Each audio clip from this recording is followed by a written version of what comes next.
नमस्कार दोस्तों, स्वागत है आपका एक और काल्पनिक हाइलाइट में।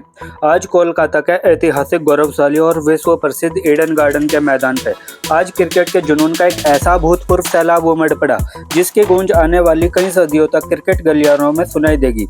आईसीसी T20 2026 का ये 52वां मुकाबला महज एक मैच नहीं था, बल्कि सुपर 8 के ग्रुप 1 का वह करो या मरो वाला महासंग्राम था जिसमें भारत की साख दांव पे लगी थी। शाम के समय जब कोलकाता की उमस भरी लेकिन ठंडी हवाओं के बीच टॉस का सिक्का उछला तो किस्मत वेस्टइंडीज के कप्तान शाई होप के पक्ष में रही।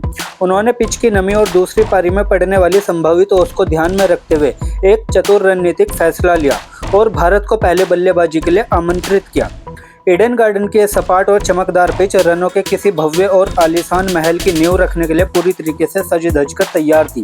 कोलकाता के ऐतिहासिक, गौरवशाली और क्रिकेट के मक्का कहे जाने वाले ईडन गार्डन की उस सुनहरी शाम जब हवाओं में उमस और दर्शकों के सीने में उत्साह का चरम था, तब भारत की ओर से पारी का आगाज करने के लिए युवा अभिषेक शर्मा और तकनीकी रूप से सक्षम संजू सैमसन की सलामी जोड़ी ने जैसे ही बाउंड्री लाइन पार किया और स्टेडियम पे कदम रखा, पूरा स्टेडियम इंडिया इंडिया के उद्घोष से गूंज उठा। अभिषेक शर्मा, जो अपनी बेखौफ बल्लेबाजी के लिए जाने जाते हैं, उन्होंने पहली ही गेंद पर कैरेबियाई खेमे में खलबली मचा दी। वेस्टइंडीज के सबसे तेज गेंदबाज जोसेफ की 145 किलोमीटर घंटे की रफ्तार से वाली गेंद पर अभिषेक ने जिस तरीके से क्रिज का इस्तेमाल करते हुए उसे डीप मिड विकेट के स्टैंड में एक दर्शनीय और गगनचुंबी छक्का जड़कर भेजा, उसने स्टेडियम में मौजूद 60,000 दर्शकों के बीच बिजली सी कौंधा दी। ये उनके तेवर चीख चीख कर कह रहे थे कि आज का दिन रनों के लिए एक विशाल सैलाब का गवाह बनने वाला है। हालांकि T20 क्रिकेट अनिश्चितताओं का खेल है और यहाँ पासा पलटते देर नहीं लगती। कैरेबियाई गेंदबाजों ने अपनी अनुभवी रणनीतिक, सटीक लाइन लेंथ और गति के जादुई मिश्रण से बहुत जल्द ही मैच में जोरदार वापसी की। पारी के चौथे ओवर के अंतिम गेंद पर जब अभिषेक शर्मा अपने हाथ खोलने के लिए बेताब दिख रहे थे और एक बड़ा स्कोर बनाने की राह पर थे, तभी अनुभवी जेसन होल्डर ने अपनी चतुराई का परिचय दिया। बेहतरीन back arm of the hand slower delivery फेंकी, जिसे पढ़ने में अभिषेक पूरी तरीके से चूक कर बैठे। बल्ले का बाहरी किनारा लेकर गेंद हवा में टंग गई और बाउंड्री लाइन पर खड़े फील्डर ने कोई गलती नहीं की। यह भारत के लिए पहला बड़ा और हृदय विदारक आघात था। इस झटके से अभी टीम उभर भी नहीं पाई थी कि क्रीज पर आए ईशन किशन भी आज अपनी चिर परिचित लय हासिल करने में पूरी तरह संघर्ष करते नजर आए। वेस्टइंडीज के स्पिनर गुडाकेश मोती ने अपने एक जादुई तीखी और तेजी से अंदर की ओर घूमती हुई आर्म बॉल पर ईशान को पूरी तरीके से आत्मसमर्पण करने पर मजबूर कर दिया। गेंद उनके डिफेंस को चीरती हुई बिजली की रफ्तार से स्टंप में जा समाई। मात्र 42 रनों के कुल योग पर 2 विकेट गिर जाने के कारण ईडन गार्डन के स्टैंड्स में बैठे हजारों भारतीय प्रशंसकों के बीच एक डरावना और गहरा सन्नाटा पसर गया। ईडन गार्डन के उस ऐतिहासिक मैदान पर जब भारतीय पारी अपने 42 रनों पर 2 बहुमूल्य विकेट खोकर गहरे संकट के भंवर में फंसी हुई थी और कोलकाता की हवा में एक अनजाना डर व्याप्त था, तब मैदान पर कदम रखा आधुनिक क्रिकेट के सबसे मायावी और दुनिया के नंबर 1 T20 बल्लेबाज भारतीय कप्तान सूर्य कुमार यादव ने। सूर्य के क्रीज पर आते ही जैसे मैदान की ऊर्जा ही बदल गई। उन्होंने विकेट पर मौजूद संजू सैमसन के साथ मिलकर न केवल भारतीय पारी के बिखरे हुए टुकड़ों को बड़ी संजीदगी से समेटा, बल्कि अपनी बेखौफ बल्लेबाजी से वेस्टइंडीज के गेंदबाजों द्वारा बनाए गए उस भारी मनोवैज्ञानिक दबाव को भी मलबे की तरह ढहा दिया। इन दोनों बल्लेबाजों ने मिलकर कैरेबियाई स्पिनरों पर ऐसा संगठित, सोची समझी रणनीति के तहत और भीषण आक्रमण किया कि कप्तान शाई होप पूरी तरीके से हक्के बक्के रह गए और उनकी सारी फील्डिंग सजावट धरी की धरी रह गई। संजू सैमसन ने उस शाम अपनी नैसर्गिक क्लास, मखमली टाइमिंग और प्रचंड ताकत का जो बेजोड़ संगम पेश किया, वह क्रिकेट के इतिहास में सुनहरे अक्षरों में दर्ज किया जाएगा। उन्होंने अनुभवी स्पिनर रोस्टन चेस को अपना मुख्य निशाना बनाया और उनके एक ही ऐतिहासिक ओवर में लगातार 3 गगनचुंबी छक्के जड़कर ईडन गार्डन की उन पुरानी और फौलादी दीवारों को भी हिलाकर रख दिया। सैमसन के बल्ले से निकलने वाली हर गूंज स्टेडियम में बैठे हजारों दर्शकों के सीने में जोश और गौरव भर रही थी। उनके बल्लेबाजी में वह ठहराव और आक्रामकता थी जो केवल महान खिलाड़ियों में देखी जाती है। दूसरी ओर से मैदान के दूसरे छोर से सूर्य कुमार यादव ने क्रिकेट के पारंपरिक व्याकरण को पूरी तरीके से बदल कर रख दिया।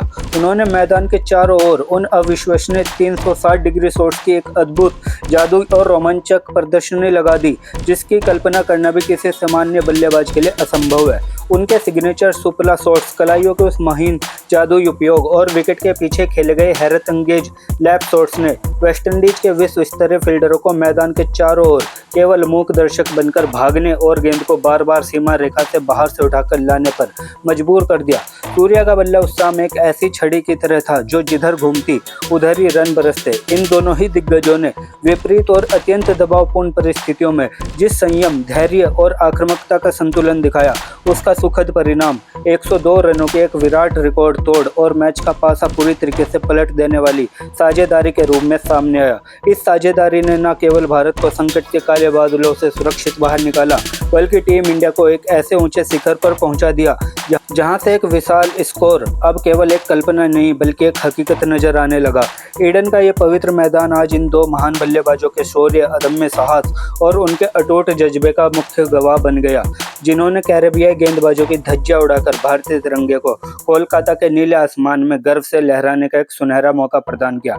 लेकिन मैच का असली रोमांच और विस्फोटक तो अभी बाकी था। जब पारी के अंतिम क्षणों में ये दोनों सेट बल्लेबाज अपना महत्वपूर्ण काम कर आउट हुए, तब पूरी दुनिया ने कुंग-फू हार्दिक पांड्या और विशालकाय कद के पावर हिटर शिवम दुबे का वह विनाशकारी, प्रलयकारी और भयावह तूफान देखा, जिसकी कल्पना शायद ही किसी गेंदबाज ने अपने सबसे बुरे सपने में की होगी। इन दोनों फिनिशरों ने मिलकर अंतिम 3 ओवरों में वे तांडव मचाया कि वेस्टइंडीज की गेंदबाजों की रूह तक कांप उठी। इन अंतिम 18 गेंदों में भारत ने अविश्वसनीय T20 क्रिकेट के आधुनिक मानकों को पूरी तरीके से ध्वस्त करने वाले 54 रन बटोर डाले। हार्दिक पांड्या ने अपनी प्रचंड पावर हिटिंग और कलाइयों के बिजली जैसे तेज प्रहार से गेंदों को स्टैंड्स के सबसे अंतिम पंक्ति में पहुंचाया, जहां से उन्हें वापस लाना भी नामुमकिन लग रहा था। वहीं दूसरी तरफ शिवम दुबे ने भी अपनी रॉ पावर और अपने लंबे हाथों की जादुई पहुंच का बेजोड़ इस्तेमाल करते हुए मैदान के हर कोने में बाउंड्री और छक्कों की ऐसी भीषण बौछार कर दी कि कैरेबियाई गेंदबाज पूरी तरीके से बेबस, लाचार और दिशाहीन नजर आए। वेस्टइंडीज का कोई भी प्लान, चाहे वह सटीक यॉर्कर हो, धीमी बाउंसर हो या कोई भी चालाकी भरी स्लो बॉल, इन दोनों के विध्वंसक बल्लेबाजी के सामने तिनके की तरह उड़ गई। निर्धारित 20 ओवर के खेल के अंत में जब भारतीय पारी थमी तो स्कोर बोर्ड पर 226 रनों का एक अभेद हिमालय और विशाल स्कोर अंकित था। इस विराट स्कोर ने न केवल इंडीज के खेमे में खलबली और दहशत मचा दी, बल्कि पूरे विश्व क्रिकेट को यह स्पष्ट और कड़ा संदेश दे दिया कि टीम इंडिया अपने सबसे खतरनाक, सर्वश्रेष्ठ और अपराजेय रंग में लौट चुकी है। 226 रनों की यह विशाल दीवार अब वेस्टइंडीज के लिए एक ऐसी चुनौती थी जिसे पार करना उनके लिए लगभग असंभव प्रतीत हो रहा था। ईडन गार्डन की दूधिया रोशनी के नीचे जब वेस्टइंडीज की टीम 227 रनों के विशाल के लक्ष्य का पीछा करने उतरी, तो स्टेडियम में मौजूद हजारों प्रशंसकों को लगा कि भारत की जीत निश्चित है। लेकिन क्रिकेट अनिश्चितताओं का खेल है और इसका पहला प्रमाण खेल की तीसरी गेंद पर मिल गया।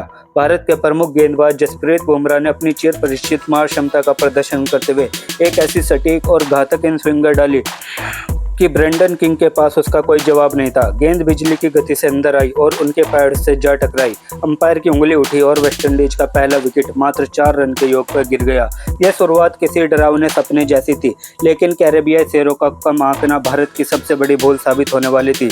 इसके बाद ईडन के मैदान पर जो मंजर दिखा, उसने भारतीय प्रशंसकों के चेहरे से मुस्कान छीन ली और धड़कनों को अनियंत्रित कर दिया।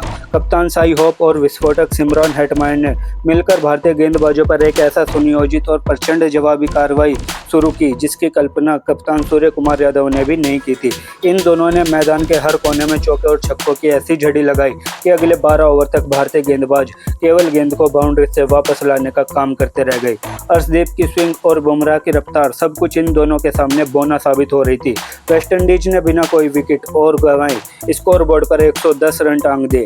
हेटमायर की पावर हिटिंग और शाई होप की कलात्मक बल्लेबाजी ने भारतीय खेमे में खलबली मचा दी थी और ऐसा प्रतीत हो रहा था कि वेस्टइंडीज इस लक्ष्य को 18वें या 19वें ओवर में ही आसानी से हासिल कर लेगा। ईडन गार्डन के उस ऐतिहासिक और विशाल के मैदान पर जब कोलकाता की हवा में हार की कड़वाहट घुलने लगी और ऐसा लगने लगा था कि मैच पूरी तरीके से भारतीय टीम की मुट्ठी से रेत की तरह फिसल चुका है, तब पूरे स्टेडियम में एक भयावह सन्नाटा पसरने लगा। कैरेबियाई बल्लेबाज जिस प्रचंड रफ्तार से रनों का पीछा कर रहे थे, उसने भारतीय समर्थकों की आंखों में आंसू और चेहरों पर मायूसी ला दी थी। लेकिन ठीक उसी संकटपूर्ण घड़ी में भारतीय कप्तान सूर्य कुमार यादव ने अपनी कप्तानी का सबसे साहसी और रणनीतिक दांव खेला। उन्होंने अपनी अंतिम उम्मीद और सबसे भरोसे ब्रह्मास्त्र अक्षर पटेल को गेंद थमाई, जिन पर उस समय 1.4 अरब भारतीयों की उम्मीदों का भारी बोझ दबा था। अक्षर पटेल ने आक्रमण पर आते हुए चमत्कार कर दिखाया, जिसकी कल्पना शायद ही किसी कैरेबियाई प्रशंसक ने की होगी।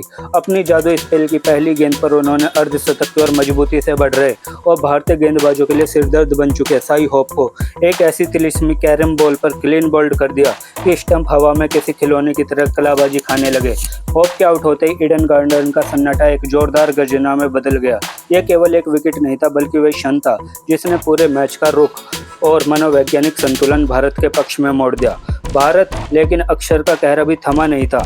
इसी ऐतिहासिक ओवर की चौथी गेंद पर उन्होंने अपनी चतुर फिरकी का मायावी जाल बुना और खतरनाक कप्तान रोमन पॉवेल को भी झांसा देकर पवेलियन की राह दिखा दी।